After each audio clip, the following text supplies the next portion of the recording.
Good morning this Tuesday, the 9th of November. I'm Paulina Peters, a market analyst at Bell Direct. It's great to have your company. Yesterday, the ASX 200 broke its 3-day winning streak, dipping 0.06% or 4 points, as blue chips, tech and healthcare stocks weighed down on the market. Sector-wise, the market was mixed. The energy sector was strong, up nearly 2%, while the worst performing sector was the tech sector, which fell 1.72%. Looking now at the best and worst performers of the ASX 200, travel stocks performed well. Flight Centre, Webjet and Qantas all advanced between 4 to 6% as the nation's border restrictions were set to ease, allowing vaccinated travellers to enter the United States for non-essential reasons. Sydney Airport, SYD, rose 2.8% yesterday after its board accepted the $23.6 billion takeover offer.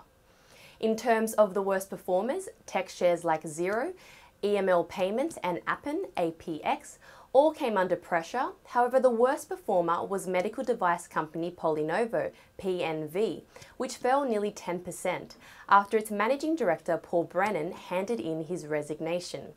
Moving to the US, all three benchmarks lifted, with the Dow advancing over 100 points.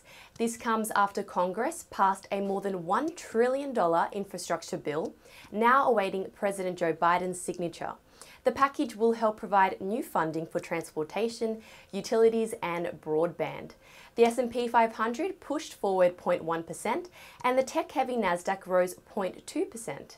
Now looking to the day ahead, after a positive session on Wall Street, the futures are suggesting the Aussie share market will open 0.15% higher this morning. All eyes will be on National Australia Bank, NAB, as the company is set to release its full-year results. Morgans expects NAB to report cash earnings from continuing operations broadly in line with consensus estimates and is estimating a fully franked final dividend of 64 cents per share. In terms of economic news, business confidence data for October will be released this morning.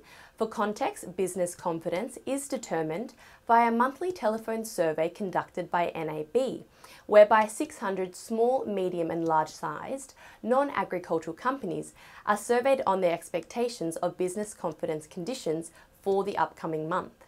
It's calculated by a simple average of trading, profitability and employment. In September, business confidence surged to 13 points from -6 in August, and forecasts expect October's reading today to come in at 15 points, following the easing of lockdowns and rising vaccination rates. AGMs-wise, Fortescue Metals, FMG, Bendigo and Adelaide Bank, BEN, and Cloud Communications Software and Services Company, MNF Group, are all conducting their AGMs today. The most traded stocks by Bell Direct clients yesterday included Sydney Airport, the Crypto Innovators ETF, and Vulcan Energy Resources, VUL. Lastly, CSR and Waterco, WAT, are set to go ex-dividend today. Moving to commodities, oil prices rose on Monday following the passing of the US infrastructure bill.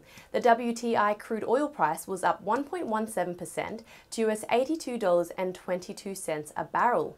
The gold price came close to hitting a 2-month high, while the seaborne iron ore price trades at US $94.36 a tonne.